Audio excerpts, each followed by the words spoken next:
Nós temos estudado aqui nesta classe única de adultos a primeira epístola de João. Então, abra a sua Bíblia na primeira epístola de João. Estamos no capítulo 2. Vamos ler hoje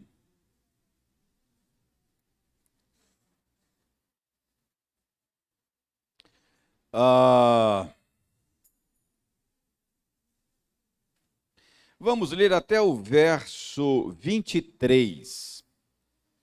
E depois num outro momento, a gente lê o restante dessa porção que está dividida aqui. Mas 18 a 23, ok? Acompanhe aí a leitura que farei. Mantenha a sua Bíblia aberta, a fim de que você possa acompanhar a explicação do sentido desta passagem. 1 de João, capítulo 2, versos 18 a 23. Filhinhos, já é a última hora. E como ouvistes que vem o anticristo, também agora muitos anticristos têm surgido, pelo que conhecemos que é a última hora. Eles saíram de nosso meio, entretanto não eram dos nossos, porque se tivessem sido dos nossos, teriam permanecido conosco. Todavia, eles se foram para que ficasse manifesto que nenhum deles é dos nossos. E vós possuís unção, que vem do Santo, e todos tendes conhecimento. Não vos escrevi porque não saibais a verdade, antes porque a sabeis, e porque mentira alguma jamais procede da verdade. Quem é o mentiroso, senão aquele que nega que Jesus é o Cristo? Este é o anticristo, o que nega o Pai e o Filho. Todo aquele que nega o Filho, esse não tem o Pai. Aquele que confessa o Filho, tem igualmente o Pai. Até aí, verso 23. Vamos orar mais uma vez, pedindo ao Senhor um correto entendimento desses versículos que acabamos de ler. Obrigado, Senhor, pela instrução da Tua palavra que acaba de ser lida. E agora que vamos nos esforçar para compreender o sentido destas coisas que lemos, que o Senhor nos abra os olhos, abra o nosso entendimento, ilumine o nosso coração, a fim de que possa ter uma boa compreensão dessa passagem. Que o Teu Espírito aplique as verdades contidas aqui nas nossas vidas, e que desta maneira nós sejamos moldados, transformados pelo poder da Tua palavra. Nós oramos em nome de Jesus. Amém. Irmãos, nós já sabemos que João escreveu essa carta porque ele deseja ajudar os seus leitores a julgar corretamente, fazer um juízo correto da experiência religiosa e do sistema de crenças que porventura lhes é apresentado. Então, 1 de João nos ajuda a discernir, a julgar o sistema de crenças que é correto e a experiência religiosa que é autêntica. E nós já vimos que João vai oferecendo aqui aos seus leitores diferentes maneiras de testar a experiência religiosa, diferentes maneiras de testar o sistema de crenças que ele tem diante de si. Então, hoje não é diferente. Hoje nós vamos ver mais um destes testes. João vai ajudar você a testar o sistema de crenças ou a experiência religiosa. Então, temos aqui mais um teste. Hoje, o teste que João apresenta é um teste mais de natureza doutrinária. Portanto, o teste de hoje está mais relacionado com o sistema de crenças do que com a experiência religiosa, ok? Então, alguns testes que já vimos, eles dizem respeito mais à experiência religiosa da pessoa, para ver se é uma experiência autêntica ou se é uma experiência fake. Mas, hoje, o teste de hoje, sendo um teste de natureza doutrinária, ele tem mais relação com o sistema de crenças. Então, o que João quer que você aprenda hoje com esse teste é julgar qual é a maneira da gente perceber se um sistema de crenças é verdadeiro ou se um sistema de crenças é falso, ok? Então é isso que João vai nos apresentar aí. Bom, mas para que você entenda o que João está dizendo aqui, nós precisamos esclarecer dois conceitos que João usa aqui. Então, o primeiro conceito é esse conceito de última hora. Olha como é que João diz aí no verso 18. Filhinhos, já é a última hora. Então, o que João quer dizer com isso? Filhinhos, já é a última hora.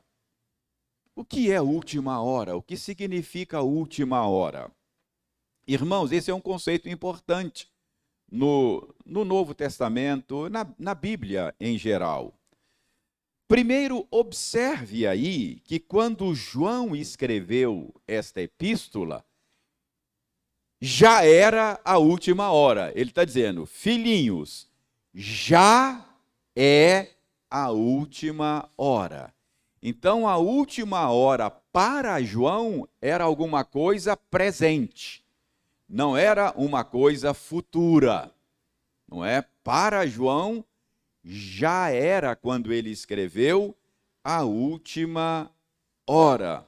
Então, a última hora não era algo que estava no futuro, mas a última hora era algo que já estava presente, porque João diz aos seus leitores, já é a última hora. Mas o que significa isto? A última hora. Eu vou dizer o que significa e depois eu vou provar, tá bom? Então, a última hora significa o período que vai da primeira até a segunda vinda de Cristo, ok? Então, o que é a última hora? A última hora compreende o período entre a primeira vinda de Cristo até a segunda vinda. Por isso que João disse, filhinhos, já é a última hora. Ou seja, Cristo já veio a primeira vez e nós estamos aguardando a sua segunda vinda. Portanto, João diz, estamos na última hora. Então, esse é o significado de última hora. A pergunta é agora, a Bíblia comprova isso? A Bíblia ensina isso? Então eu vou mostrar a você agora que é exatamente esse o sentido que a Bíblia dá a essa expressão. Aliás, deixe-me dizer a vocês que existem outras expressões sinônimas na Bíblia. Essa não é a única expressão. Às vezes a Bíblia se refere a esse período de maneira ligeiramente diferente.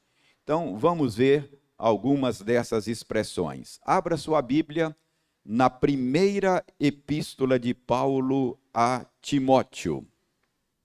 Primeira Epístola de Paulo a Timóteo, no capítulo 4. Capítulo 4. Eu vou ler aí o verso 1. Primeira de Paulo a Timóteo 4, verso 1, diz o seguinte, Paulo escrevendo a Timóteo: Ora, o Espírito afirma expressamente que nos últimos tempos, preste atenção, é a mesma coisa, é ligeiramente diferente. Lá João fala na última, como é que é? João diz lá da última hora. Aqui Paulo fala nos últimos tempos, mas é a mesma coisa. Então Paulo está dizendo que o Espírito de Deus, o Espírito Santo, tem afirmado, tem revelado a eles expressamente que nos últimos tempos alguns apostatarão da fé por obedecerem a espíritos enganadores e a ensinos de demônios, verso 2, pela hipocrisia dos que falam mentiras e que têm cauterizada a própria consciência. O que Paulo está fazendo nessa sessão? Paulo está escrevendo para um jovem pastor, Timóteo, que tinha que exercer o seu ministério nesse tempo, que vai entre a primeira a segunda vinda de Jesus. E Paulo, então, está alertando a Timóteo: olha, Timóteo, você tem que pastorear num período que é muito difícil, muito complicado. São os últimos dias, é a última hora, são os últimos tempos. E o Senhor já nos revelou que estes seriam tempos difíceis. É isso que Paulo está falando aqui para Timóteo. Então, preste bem atenção. Para Paulo, assim como para João, últimos tempos e última hora é o período que vai entre a primeira e a segunda vinda do Senhor.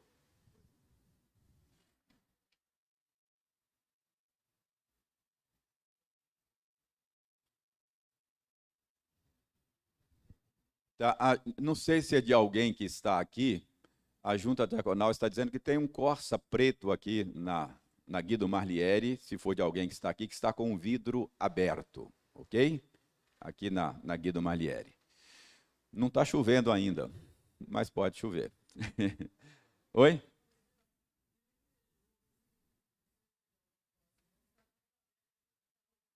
Ok. Está dizendo que também tem um Peugeot. Voltemos então ao que nós estávamos dizendo. Fecha o parêntese, vire a chavinha. Preste bem atenção. Eu estava dizendo, eu estava mostrando a vocês que a Bíblia ensina que últimos tempos, última hora, é esse período que vai entre a primeira e a segunda vinda do Senhor. Deixe-lhes mostrar um outro texto que comprova isso. Abra Atos. Abra sua Bíblia no livro dos Atos dos Apóstolos. Atos dos Apóstolos. Capítulo 2. Atos dos Apóstolos, capítulo 2.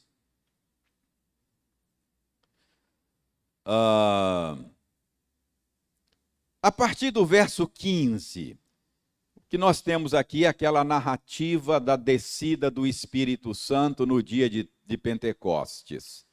E algumas pessoas que estavam lá, vendo aquele fenômeno, não tendo explicações para aquele fenômeno, disseram que aquilo era resultado da embriaguez. Disseram, esses homens tomaram vinho demais, estão bêbados, por isso é que estão falando numa língua que não é a deles. Então, Pedro corrigiu esse entendimento e deu a explicação para o que estava acontecendo. Veja como é que Pedro corrigiu o entendimento errado. Verso 15. Estes homens não estão embriagados, como vim dispensando, sendo esta a terceira hora do dia. Terceira hora é 9 horas da manhã. O judeu contava as horas do dia a partir de 6 da manhã. Portanto, terceira hora, 6 e 3, 9, era 9 horas da manhã. Então, o que Pedro está dizendo é o seguinte, olha, não é possível, 9 horas da manhã não está bêbado, vocês estão enganados. Verso 16, mas o que ocorre é o que foi dito por intermédio do profeta Joel. Então Pedro está dizendo, olha, esse fenômeno que está acontecendo aqui agora é aquilo que Joel predisse lá atrás. Está cumprindo aqui a profecia de Joel. E qual é a profecia de Joel? Verso 17. E acontecerá, aqui ele está citando Joel, tá bom? E acontecerá nos últimos dias, diz o Senhor, que derramarei do meu espírito sobre toda a carne. Então preste atenção, Joel disse, quando os últimos dias chegar, Deus vai derramar o seu espírito de maneira abundante. Então, o que Pedro está dizendo aqui? Os últimos dias chegaram.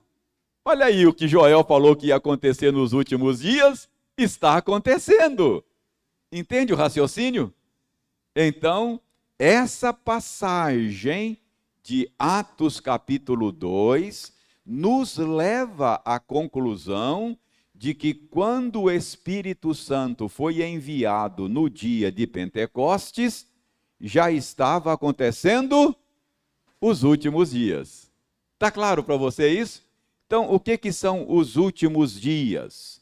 Os últimos dias é o tempo que vai da primeira à segunda vinda do Senhor. A Bíblia ensina isso, não é? Enfim, eu poderia lhes mostrar aqui muitos outros textos. 1 Coríntios 10, 11, Hebreus 9, 26. Eu elenquei aqui alguns textos para provar isso a você, mas o tempo urge. Acho que já é suficiente para que você saiba que a tese de que os últimos dias é esse período da primeira à segunda vinda do Senhor é biblicamente sustentável, ok? Então, você já sabe que são os últimos dias, não é? Você já sabe que os últimos dias foram inaugurados com a primeira vinda do Senhor,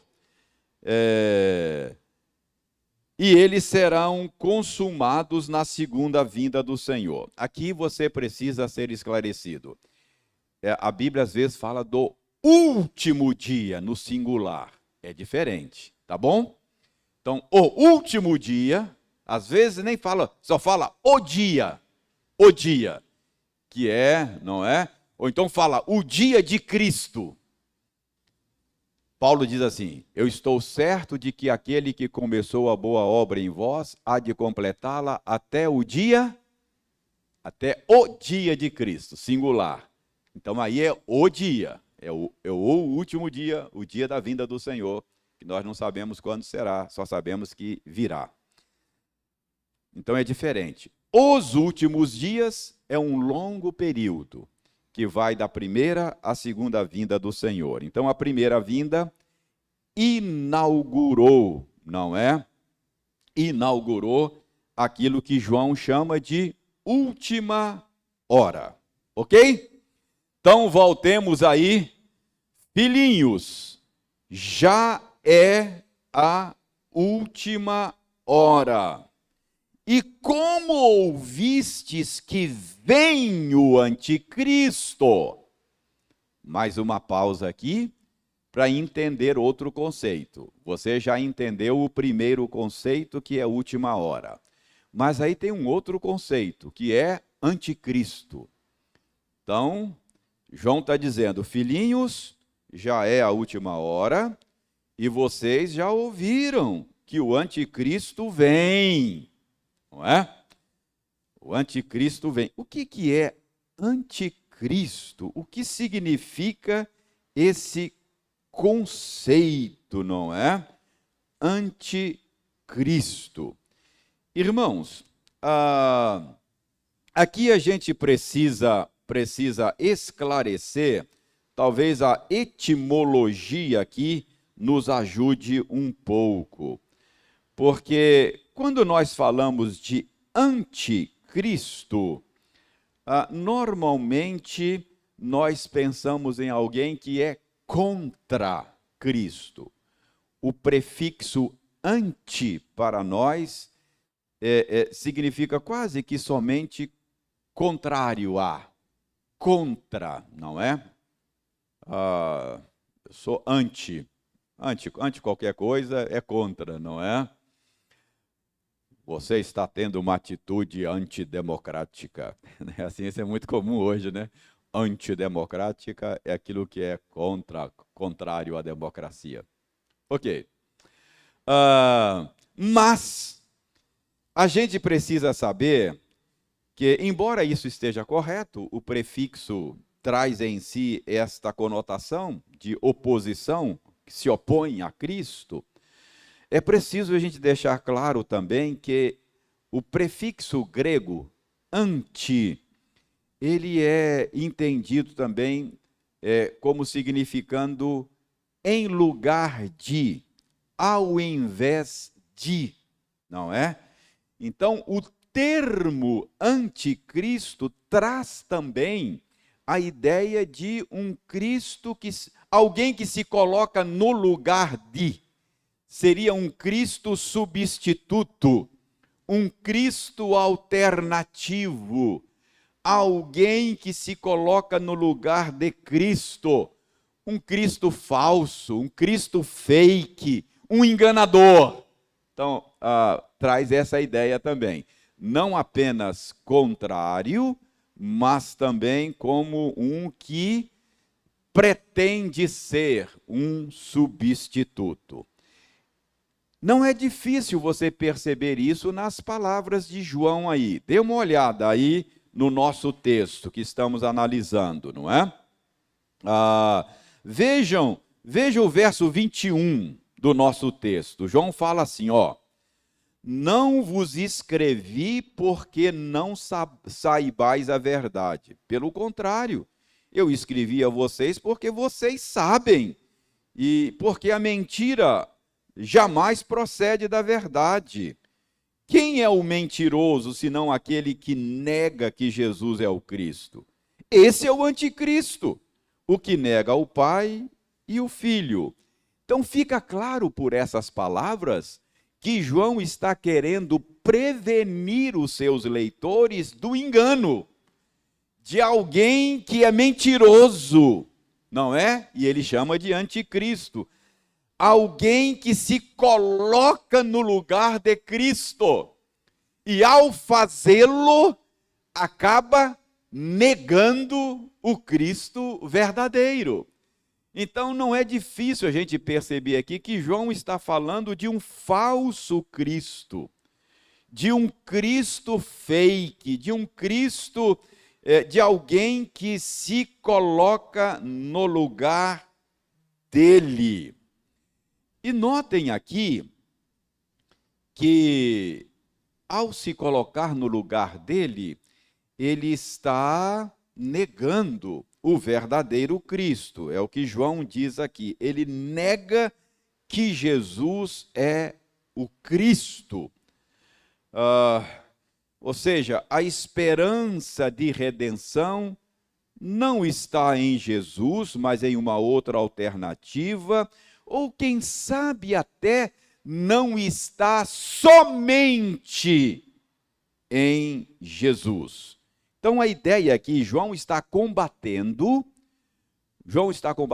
algo que queira convencer os crentes de que eles precisavam de um Cristo substituto, ou até mesmo, como a gente conhece o contexto de João estava combatendo aquela ideia de que Jesus não é suficiente. eles precisavam de algo mais além de Jesus. Quando eu dei a primeira aula, a aula de introdução à carta de 1 de João, eu disse que João está combatendo aqui um ensino que ficou conhecido posteriormente como gnosticismo. O gnosticismo só ganhou corpo depois, mas nos dias de João já existia um gnosticismo primitivo, incipiente, não é? Então, é isso que João está trazendo aos seus leitores. João está combatendo o ensino gnóstico dos seus dias. E o que ensinavam os mestres gnósticos? Eles ensinavam que eles eram detentores de um conhecimento secreto.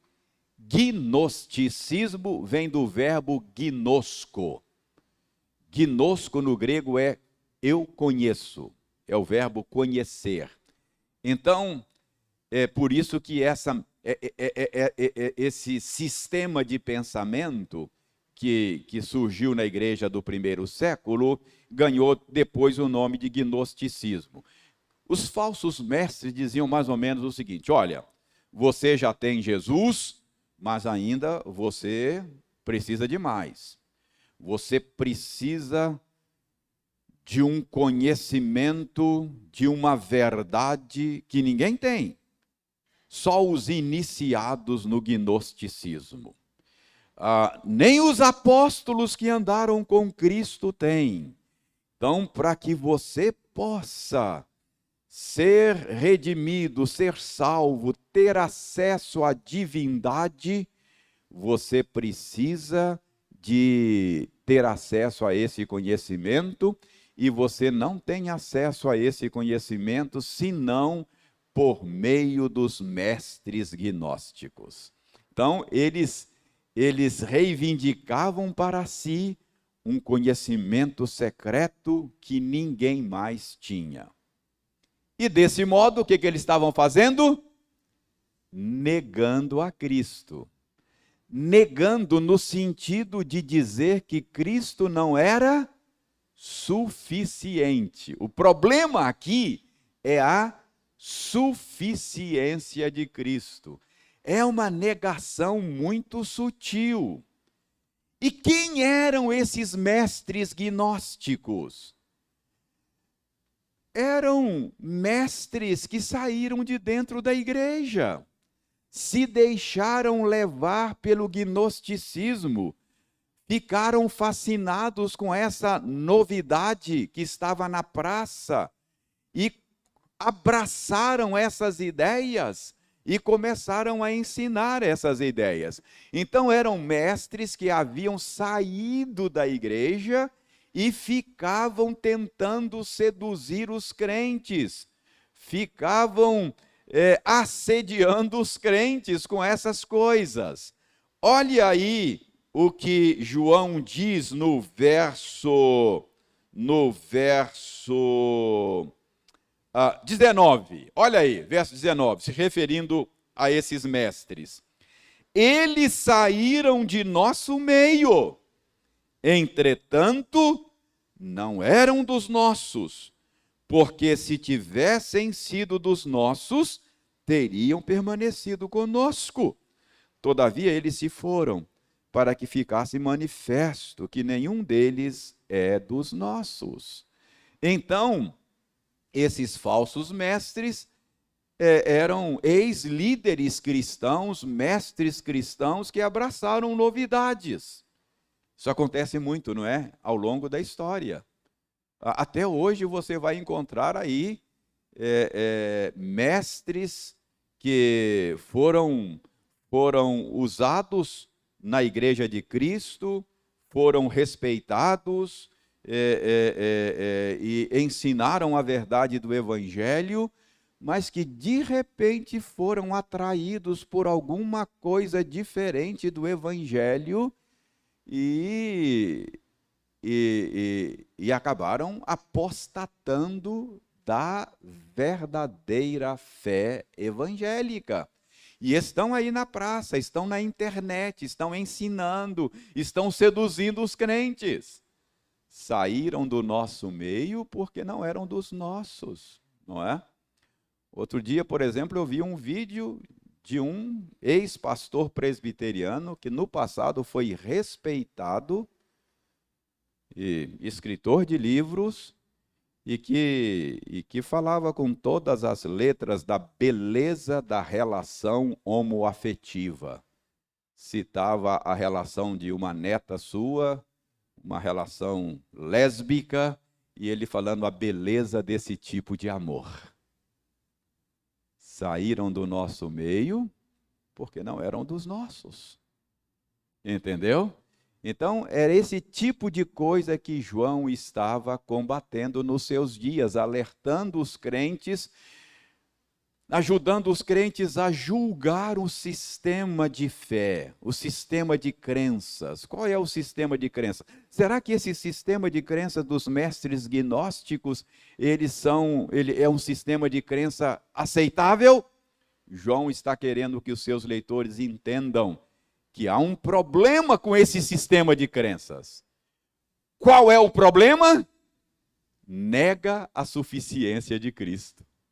No sistema deles, desses falsos mestres, João diz, o problema, o calcanhar de Aquiles, é que Cristo não é suficiente.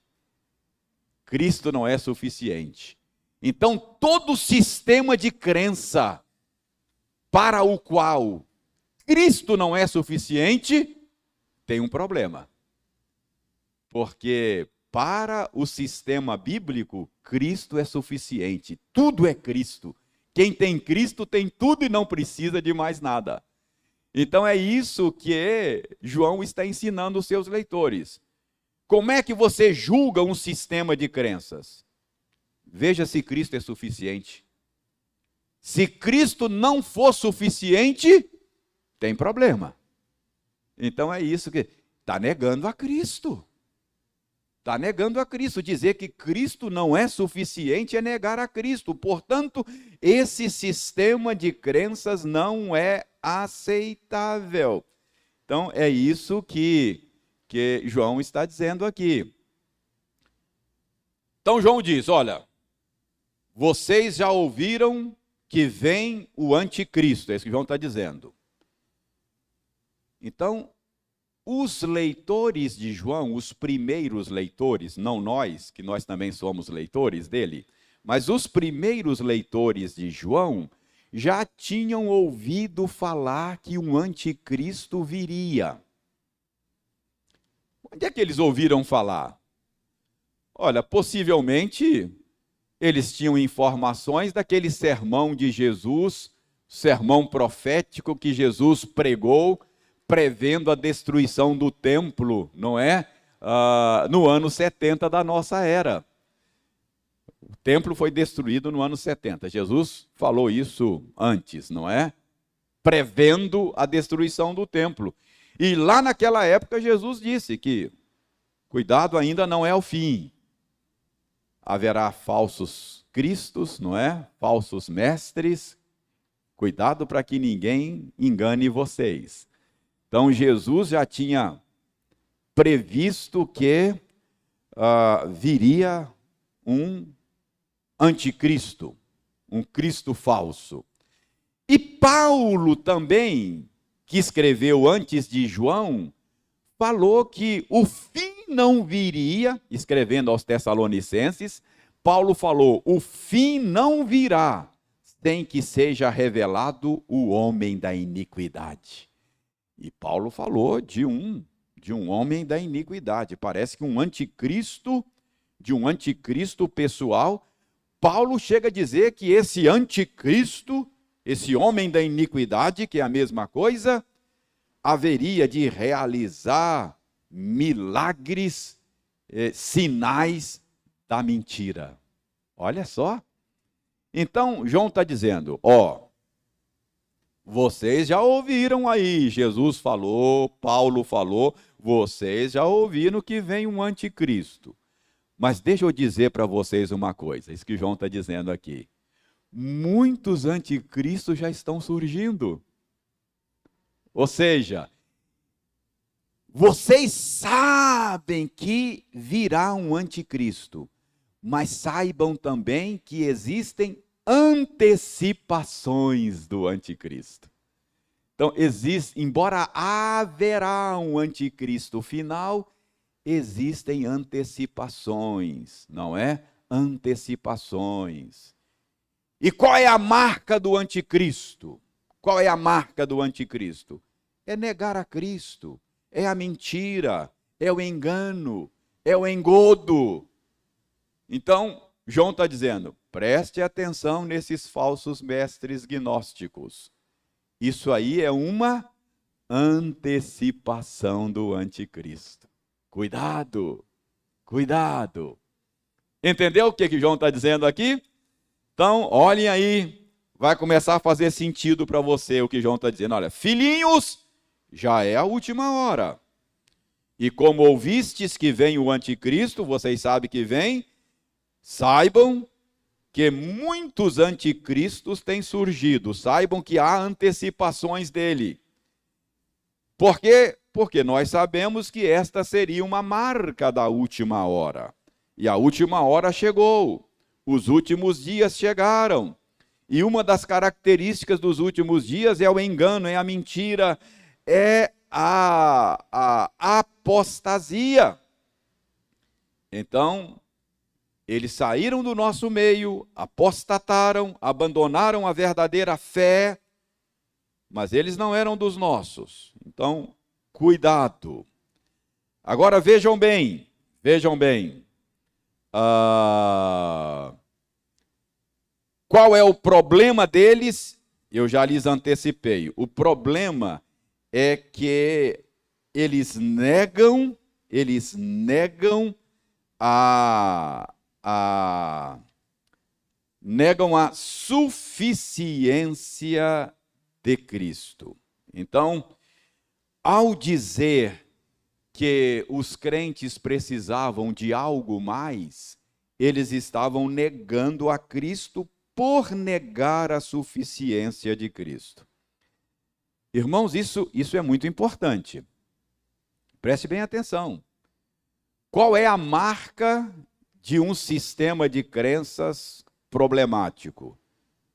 É negar a suficiência de Cristo. Se você olha para um sistema de crenças e ele nega a suficiência de Cristo, então tem problema.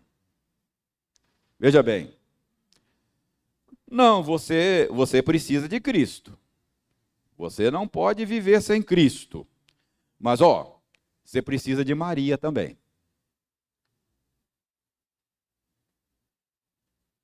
Presta atenção.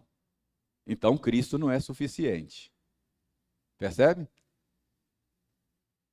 Tudo, como é que é? Tudo com Cristo, nada sem Maria. Como é que é? Um negócio assim, tem um dizer assim.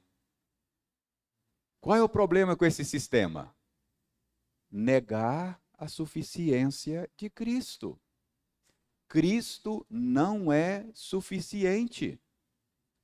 Logo, esse sistema é problemático. É isso que João está dizendo, não é? A maneira de você julgar um conjunto de crenças é perceber se Cristo é suficiente. Ou então,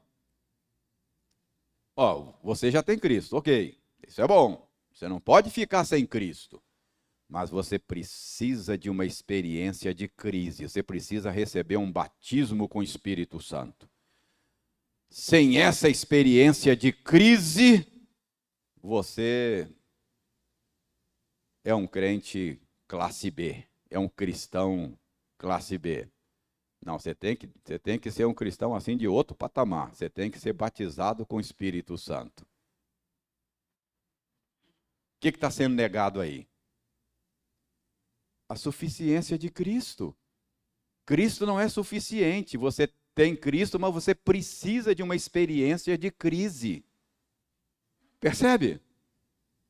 Então, que João está ensinando aqui? Está ensinando você julgar um sistema de crença. Sistema de crença para o qual Cristo não é suficiente. Você tem Cristo, mas precisa de mais coisas. Então, esse sistema é defeituoso. Porque para a Bíblia, Cristo é tudo. Dele, por meio dele e para ele são todas as coisas. Todas as coisas foram criadas por meio dele. Sem ele, nada do que foi feito se fez. E Deus está trabalhando para convergir nele todas as coisas, dos céus e da terra, na consumação dos séculos. Ele é o centro de todas as coisas. Entendeu? Então, é isso que João está ensinando aqui. Você julgar um sistema de crença. Oi.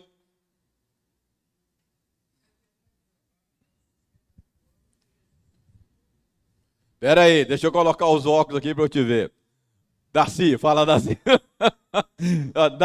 Darcy, sem os óculos aqui eu não te enxergo. Fala aí. Há uma negação. Não, o Darcy está dizendo que há um outro sistema aí que nega Cristo de um outro jeito mais agressivo, mais gritante ainda, porque diz que Jesus é um Deus inferior. Ele não é Deus da mesma natureza do Pai. Ele é um Deus inferior, de natureza inferior. Deus é Jeová, não é? Então, Jesus Cristo nega a divindade de Jesus. Então, é uma outra maneira de negar a Cristo. Todo sistema que nega a Cristo tem problema. Fala, Vinícius. Também nega a Cristo. Cristo é o Messias, Cristo é Deus. E o judeu e qualquer pessoa que não reconhece isto está irremediavelmente perdido. Fora de Cristo não há esperança, não há redenção. Em Cristo há redenção, fora de Cristo não há redenção.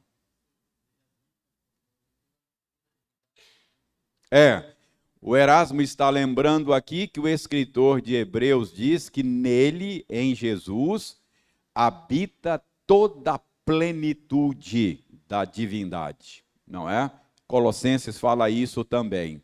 Ou seja, em Cristo você está conectado a Deus, a divindade, ao supremo ser, o ser absoluto que tem tudo em si mesmo. Pois não?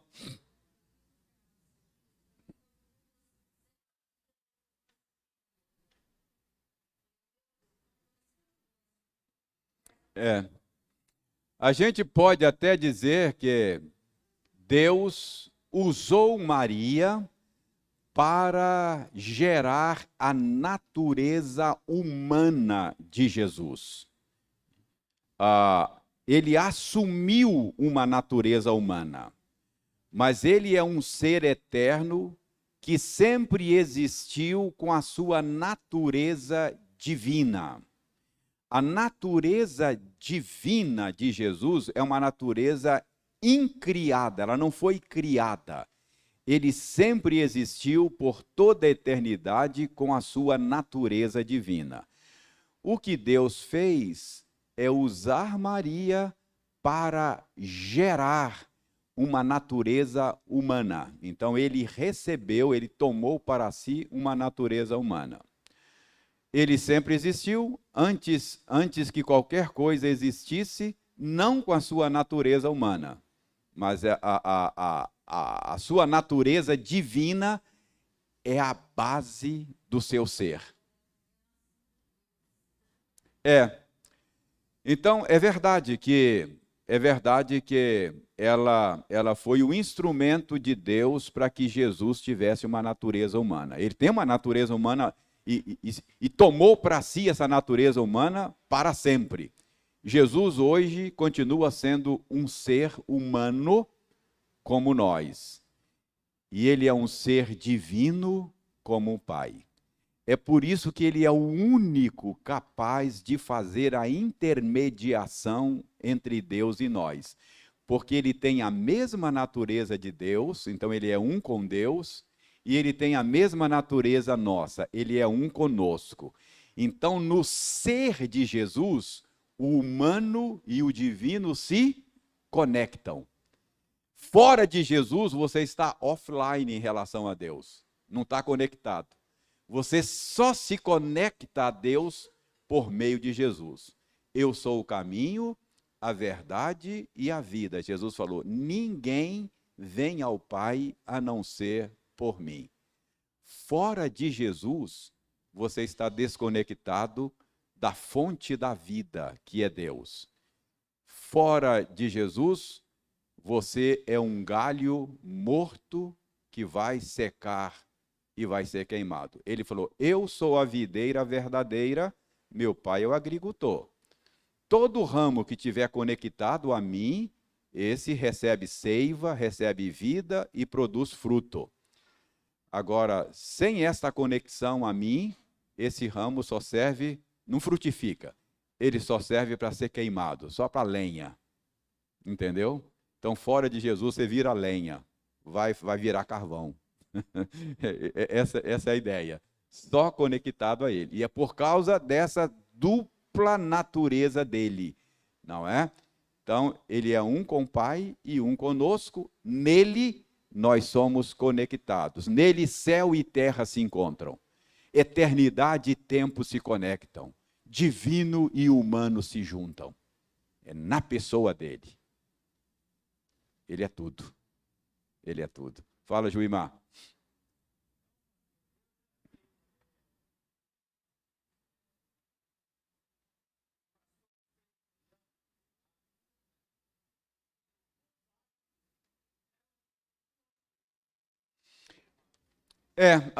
Essa é uma tese mas é aquilo que João diz, não é? Que todo falso ensino, todo falso mestre é uma antecipação deste anticristo final que ainda não se revelou, não é? É uma antecipação. Irmão, só para terminar, me dê só 5 minutos, só para você entender o verso 20. Olha o verso 20. O que João diz no verso 20 aos seus leitores? E vós possuís unção que vem do santo, e todos tende conhecimento. Não vos escrevi porque não saibais a verdade, diz o verso 21, mas porque vocês sabem e vocês têm a unção. Portanto, vocês têm conhecimento. Vocês estão habilitados a rejeitar o falso ensino. Por quê? Porque vocês têm a unção. O que é isso? Que unção é essa? O que é unção? Que unção é essa? O que João está dizendo aí? Que os seus leitores têm a unção e, portanto, eles têm conhecimento e, portanto, vão se deixar enganar se quiser. Mas você já está equipado. Isso que João está dizendo. Você tem a unção. Você está equipado para não se deixar enganar. O que é unção? 2 possibilidades, e eu acho que talvez as 2 estejam certas. A primeira possibilidade, quer dizer, é uma unção que o cristão recebe que lhe dá conhecimento. O que é essa unção que equipa o cristão para enfrentar e testar o falso ensino? A primeira possibilidade é que João está se referindo ao Evangelho. Ao Evangelho. Ou seja, vocês têm a unção, vocês têm o Evangelho, não é? Aquilo que ouvistes, que recebestes dos apóstolos. Veja o verso 27 aí, do capítulo 2, talvez ajude. João diz aí que a unção que dele recebestes permanece em vós, e não tendes necessidade de que alguém vos ensine, não é? Então, nesse caso, verso 27, olha o verso 24. João diz aí: permaneça em vós o que ouvistes desde o princípio. Que unção é essa que vocês têm? O Evangelho, a revelação o mistério, isso é chamado de o mistério de Deus. O que são os mistérios de Deus? É o Evangelho. Por que ele é chamado de mistério? Porque durante muito tempo ele esteve oculto. No Antigo Testamento a gente só tinha pistas, não é? Só tinha pistas. Mas aquilo que era mistério agora foi revelado. Então, o mistério de Deus. Então, João está dizendo, vocês já ouviram. Os apóstolos, nós os apóstolos, já explicamos para vocês o mistério de Deus. Cristo, o mistério de Deus. Cristo encarnado, o mistério de Deus. Cristo crucificado, o mistério de Deus. Cristo ressuscitado, o mistério de Deus. Vocês já sabem essas coisas. Então vocês estão equipados com essa unção. Portanto, vocês vão se deixar enganar se quiser. Vocês já estão equipados. Mas essa unção pode ser também o próprio Espírito Santo.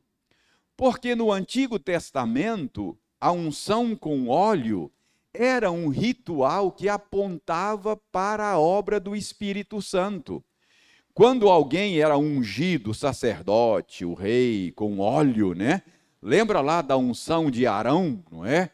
Falava lá que o óleo descia pela barba, assim, era óleo abundante, molhava as golas da veste.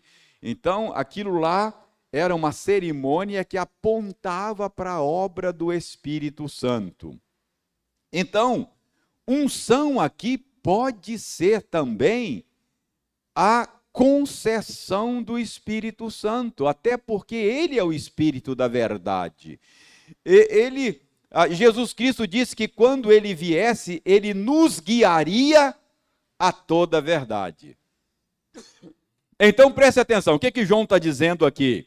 Quando ele diz aqui, ó, verso 20, e vós possuís unção que vem do santo, e todos tendes conhecimento. João está dizendo, ó, vocês já estão equipados. Eu estou escrevendo isso para vocês, é porque vocês já estão equipados. Eu estou lembrando isso a vocês, porque vocês já têm a unção. Qual unção? Vocês têm o Evangelho e o Espírito. Então vocês estão equipados. É por isso que eu estou escrevendo para vocês. Então vocês já estão equipados. Vocês já estão em perfeita condição para julgar o sistema religioso que está diante de vocês e dizer, ó, isso aqui não, isso aqui não. Por quê? Porque você tem a unção, você tem a palavra e você tem o Espírito. E o Espírito guia você a toda a verdade. Está claro sobre o que é que João está falando aqui? João está ensinando a você e a mim a julgar um sistema religioso.